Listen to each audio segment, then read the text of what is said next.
जी students, तो हमारा अगला टॉपिक है नर्वस एंड सेंसरी सिस्टम। अब इसमें पहले पैराग्राफ में ये बताया गया कि एक जो गोदाम है उसमें आप देखते हैं कि जो चूहे होते हैं वो रात के वक्त एक्टिव होते हैं, नॉकटर्नल ऑर्गेनिज्म है ये। तो गोदाम में क्योंकि अनाज बहुत ज़्यादा पड़ा होता है तो चूहे वगैरह रात के वक्त एक्टिव होते हैं। अगर उनको कहीं से रसाई मिल जाए तो वो फिर गोदाम में आकर तो वहाँ से अनाज खाने लगते हैं। क्योंकि अंधेरा होता है तो उनकी आवाज़ जो है वो आ रही होती है। तो एक मखसूस किस्म का आउल है जो ऐसे गोदामों के पास रहना पसंद करता है, उसे बार्न आउल कहते हैं। तो बार्न आउल इतने अंधेरे में आवाज़ सुनता है बड़े अच्छे तरीके से चूहों की, और उसमें से किसी एक चूहे को फोकस करता है अंधेरे में अपनी आंखों के बहुत बेहतर तरीके से इस्तेमाल करके, और उसके ऊपर अटैक करता है और उसको अपना शिकार बना लेता है। तो ये बात बताती है कि जो बर्ड्स हैं उनके जो नर्वस सिस्टम है, उनका जो सेंसरी सिस्टम है, उनकी आँखें, उनके कान, ये जो है बड़े अच्छा जो है स्ट्रक्चर रखते हैं, जिसकी वजह से अंधेरे में भी जो ऐसे बर्ड्स हैं वो अपना काम सर अंजाम दे सकते हैं। अब इन्होंने आपको बर्ड के सेकंड पैराग्राफ में ब्रेन के बारे में बताया, जिसके लिए मैं इंटरनेट से आपको एक पिक्चर दिखाने लगी हूँ। ये बर्ड्स का ब्रेन है। तो ये आप देख रहे हो कि सेरेब्रल हेमिस्फीयर है, एक तरफ से डॉर्सल व्यू है और एक तरफ से वेंट्रल व्यू है। ऑल्फैक्टरी लोब है, ये ऑल्फैक्शन से रिलेटेड है, आपको पता है कि जिसमें केमिकल्स को डिटेक्ट करता है कीमो रिसेप्शन के लिए। उसके बाद ऑप्टिक लोब है, ये आंखों से मुतालिक इन्फॉर्मेशन जो उसको डील करता है। सेरिबेलम ये हाइंड ब्रेन में आता है, और उसके ठीक बाद मेडुला ऑब्लोंगेटा शुरू हो जाता है, और मेडुला ऑब्लोंगेटा के भी ठीक पीछे की तरफ स्पाइनल कॉर्ड शुरू हो जाता है। तो ब्रेन में कॉर्पस स्ट्राइएटम, ऑप्टिक लोब ऑल्फैक्शन के लिए, और हर जो हमारी बर्ड्स में हिस्स पाई जाती है उसके लिए अलग-अलग सेंटर्स होते हैं जो कि काम करते हैं। बर्ड्स के ब्रेन के बारे में कहा जाता है कि सेरेब्रल हेमिस्फीयर जो कि इसका फोर ब्रेन है ये खासा बड़ा होता है। अच्छा, और इसके जो स्ट्रक्चर आप देखोगे कि वो तमाम जो बर्ड्स में और जो बाकी के वर्टिब्रेट्स हैं उसमें स्ट्रक्चर वाइज पैटर्न जो है वो सेम है।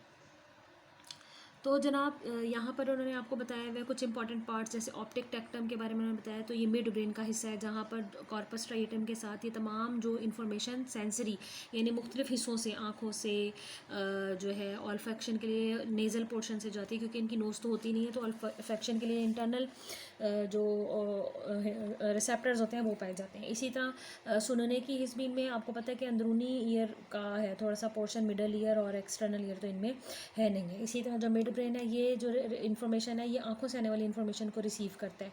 तो रेप्टाइल्स में भी हाइंड ब्रेन जो है उसमें सेरेब्लम और मेडुला ऑब्लोंगेटा दोनों जो है मोटर एक्टिविटीज़ यानी एक्शन की तरफ जो काम आता है, एक्शन क्या लेना है, क्या क्या रिस्पॉन्स पैदा करना है, उसके लिए जो ये ब्रेन के दो हिस्से हैं ये काम सर अंजाम देते हैं। विजन बड़ी इंपॉर्टेंट है बर्ड्स में।